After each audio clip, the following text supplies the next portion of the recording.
Franchement, tu me prends de court, là. Yannick Borel. Bah, champion. Champion. Déterminé. Et. Comment on l'appelle identitaire. T'as ton identité.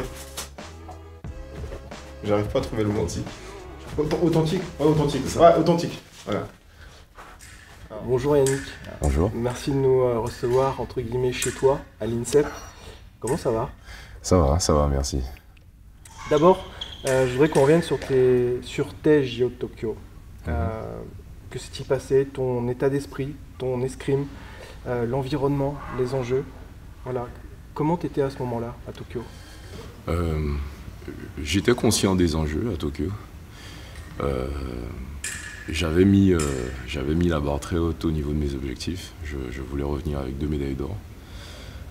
Je l'ai annoncé ouvertement. Et même aujourd'hui, je l'assume parce que je pense qu'à ce moment-là,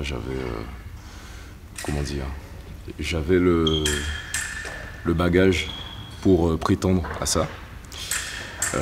Force est de constater que par contre, j'étais pas réellement prêt pour Tokyo, en tout cas pas en 2021. En 2020 peut-être, mais la coupure due au Covid, je l'ai sûrement sous-estimé et le résultat a été ce qu'il a été. Je fais premier tour en individuel, on fait premier tour par équipe. Par équipe, on a fait meilleure figure que moi en individuel, on va dire.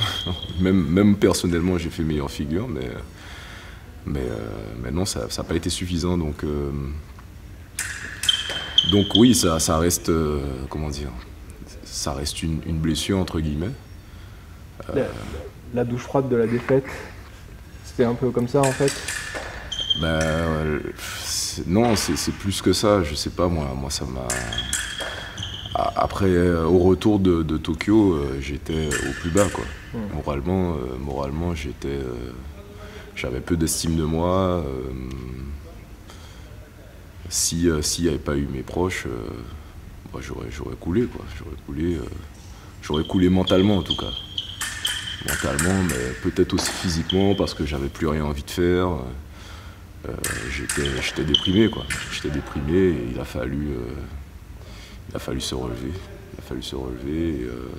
Et rapidement, parce qu'on reprenait très vite. Ici, c'était fin août la reprise.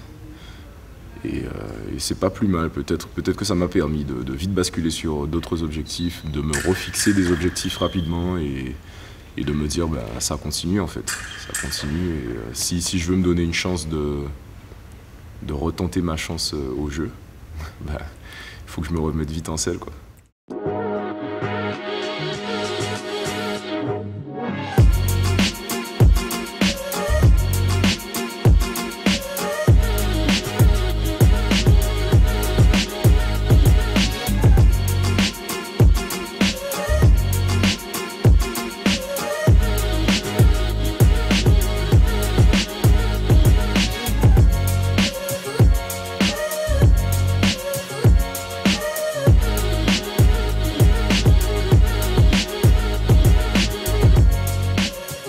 J'appelle Romain, moi. Je l'appelle Maître Yoga. Au yoga, c'est un king. Je me suis mis aux étirements grâce à lui. Depuis, il se blesse plus. Non, ça c'était la vérité. Si c'était vrai.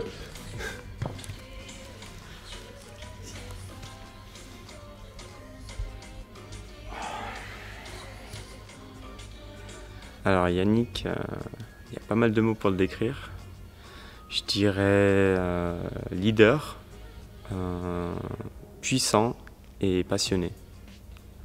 Tokyo, c'est la victoire de Romain dans l'épreuve individuelle. Comment les yeux de Yannick Borel ont vu la victoire de Romain Canon? Honnêtement, je me suis revu à mes premiers JO, où je fais quart de finale. J'étais pas du tout attendu. Mais quart de finale, c'est pas podium, c'est pas médaille, c'est pas champion. Et contrairement à moi, lui, il est allé au bout. Il est allé au bout et il remporte l'or. Et en fait, j'ai essayé de le pousser, de lui donner un max d'énergie. J'étais pas le seul, hein, on était tous les trois dans les tribunes à le pousser. Et je pense que ça l'a porté un peu. Il nous l'a même dit, donc on était heureux pour lui. Je pense qu'il a réalisé le rêve de beaucoup d'épéistes français aujourd'hui, dont moi. Donc franchement, j'étais content pour lui. Romain, dis-toi que tu as un côté un peu paternel. C'était ton rôle aussi, quelque part? C'était naturel chez toi? Peut-être, dû aussi au fait que j'ai 2 enfants. Paternel. Paternel et leader, en fait. Ouais, je suis chef de famille, donc c'est peut-être lié à ma vie de tous les jours. Romain, très rapidement, je pense qu'on l'a tous un peu pris sous notre aile, que ce soit Alex Bardeux ou Ronan ou moi, parce que c'est un jeune prometteur, c'est un jeune qui demandait beaucoup de travail. Enfin, il demande du travail, il en fournit, il est volontaire, il est courageux, donc je pense que ça nous a inspiré de la bienveillance envers lui. Tu rentres des JO, essaye de te remettre dans ce moment-là, en fait. J'ai pas envie. Tu rentres des Jeux, tu arrives chez toi, en fait. Tu es devant la porte de chez toi, tu poses tes bagages. À quoi tu penses exactement? Est-ce que tu te dis, je repars depuis... Parce que j'imagine que dans l'avion, ça a dû tourner dans ta tête 1000 fois. Tu te dis, je repars de plus belle, je fais un break, je change mes méthodes, mes approches, mon environnement, ou alors, est-ce que je fais quoi? Je souffle, ou alors, il se passe quoi vraiment dans ta tête? Je suis sonné, en fait. Je me rends compte que même non, le retour de Tokyo, bon, j'étais pas top, mais comme il y avait Romain, on partageait un peu sa joie sur le retour. Mais une fois que tu es chez toi, tu es tout seul, là, tu fais le bilan de tes jeux. Et le bilan, il est mauvais, quoi. Il est mauvais, il est catastrophique, j'arrivais pas à en tirer du bon. Donc, non, j'étais sonné, en fait. Je pense que j'étais sonné. J'étais énervé contre moi-même, contre tout le monde. Je pense que c'est la réaction un peu de toute personne qui vit un échec. On en veut à la terre entière. Et je m'en voulais beaucoup à moi-même, hein, en premier. Et ça a duré un temps. Et puis même, après, j'ai continué à regarder les jeux parce que j'avais mes coéquipiers qui y étaient et qui ont fait des médailles. Donc j'ai regardé, mais tu regardes, t'es content pour eux, mais ça te blesse encore plus parce que toi, tu sais à côté de quoi t'es passé, quoi. Et puis surtout que j'avais déjà vécu une médaille aux Jeux à Rio. Donc voilà. Et à un moment, est-ce que tu as eu cette question, tu te dis, voilà, moi, Yannick Borel, 32, 33 ans, est-ce qu'il n'est pas le temps que je prenne une retraite? C'est pour ça que j'ai dit tout à l'heure, effectivement, oui, à 32 ans, 32, 33, je sais plus, peu importe, à 33 ans, oui, tu te poses la question, tu te dis, en fait, est-ce que j'ai encore ma place? Est-ce que je suis encore, comment dire, assez compétitif pour continuer, quoi? Parce que continuer pour continuer, moi, ça me dit rien, en fait. Si je continue, c'est que je peux répondre à l'adversité. Si c'est pas le cas, si mon heure est passée, ben, faudrait que je fasse ce qu'il faut. Et c'est pour ça que j'ai dit qu'à ce moment-là, mes proches m'ont aidé parce qu'ils m'ont dit, bon, déjà, coupe, sors de chez toi, devant la télé. Je suis rentré chez moi en Guadeloupe. Ça m'a permis déjà de me changer les idées. Et j'ai retrouvé que de la bienveillance, que des gens qui me disaient, mais non, ça ne change rien à ta valeur. Tu restes un sportif accompli, donc ne te base pas uniquement sur ce qui s'est passé à Tokyo. Et c'est là où j'ai peut-être pu, on va dire, changer d'approche. Et justement, la question, est-ce que aussi l'arrivée d'Hugo Bry à la tête de l'épée masculine a joué quelque chose dans ton cheminement? Oui, Hugues s'est entretenu avec nous avant les Jeux déjà. Ouais. Et il avait un projet clair. Il nous a fait part de ce projet et moi, ça m'a ça m'a branché direct. Je me suis dit, ben, déjà c'est bien que ce soit une nouvelle équipe parce que ça va amener quelque chose de nouveau, un nouvel élan, une nouvelle façon de travailler. Et du coup, ben, en fait, c'est allé naturellement, je pense, très rapidement. Je suis arrivé avec des problèmes au genou, des problèmes au dos, mais lui, il s'en foutait. Il m'a dit on y va, on bosse quoi, il faut bosser. Et puis ça me parle le travail, donc j'ai commencé à bosser et ça s'est mis en place au fur et à mesure parce qu'on a eu des circuits nationaux où j'ai pas été forcément performant, mais je sentais qu'il y avait des choses que je travaillais à l'entraînement et qui commençaient à rentrer. Donc petit à petit, ben, j'ai fait confiance au process et on arrive à Doha. Exactement. Parle-nous un peu de l'équipe de France d'épée aujourd'hui. Il y a Romain, toi, Alexandre Bardonnay, Émeric Gali, Daniel Gérant, mais aussi des nouveaux comme Kendrick, Jean-Joseph, Arthur Philippe. C'est une équipe qui est en pleine possession de ses moyens, quelque part, avec un entraîneur charismatique. Vos ambitions, en fait, vous les placez où ? Je pense que c'est un groupe fort. C'est un groupe jeune, par contre. Il y a moins de tireurs expérimentés.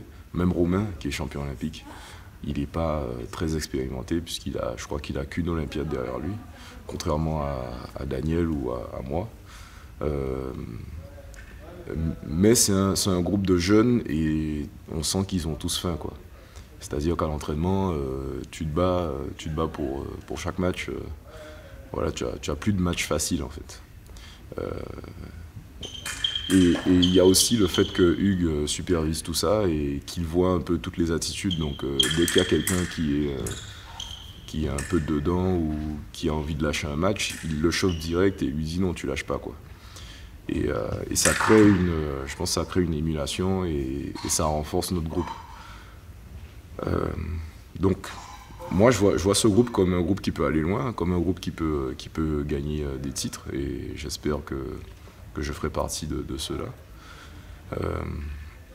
Il y aura d'abord une compétition entre nous et après il faudra se battre contre les autres.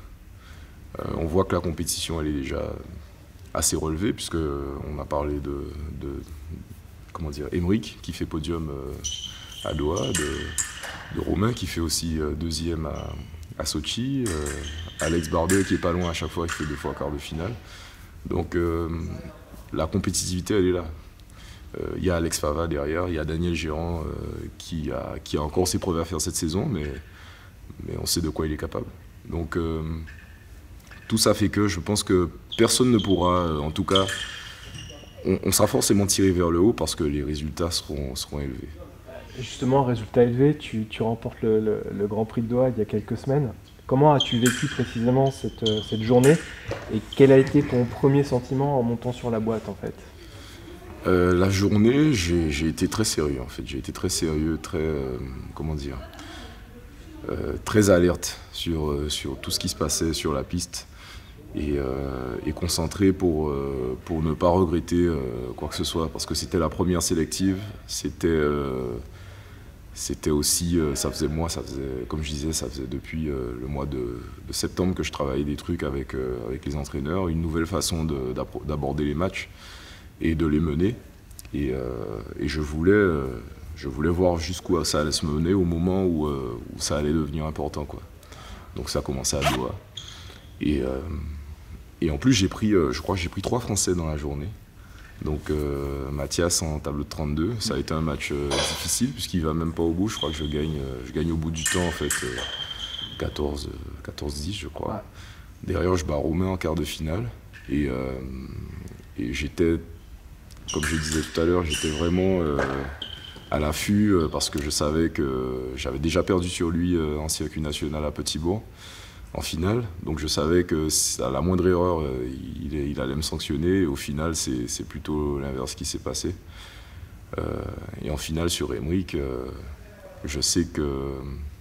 Émeric, il me tient la grappe tout le temps, même à l'entraînement, donc c'est pas facile de gagner des matchs sur lui, donc je savais qu'il fallait pas faire d'erreur non plus en finale. Donc je pense que mon expérience aussi a fait que j'ai pu prendre l'ascendant sur ces matchs-là. Et sur les étrangers que j'ai pris, en fait, je me sentais calme, concentré et fort. Donc ça m'a permis de passer tous ces matchs et de monter sur la boîte.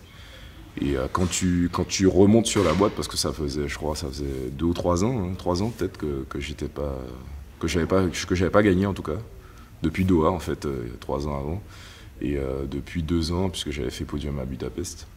On se dit, avec tout ce qui s'est passé, on se dit ça fait du bien de retrouver la première marche, ça fait du bien même de retrouver le podium, mais c'est encore mieux quand tu gagnes, quoi. Est-ce qu'on peut dire aujourd'hui que Yannick Borel il est mort de faim? Je suis toujours mort de faim, hein. Même quand je passe à côté, ça veut pas dire que j'ai pas faim.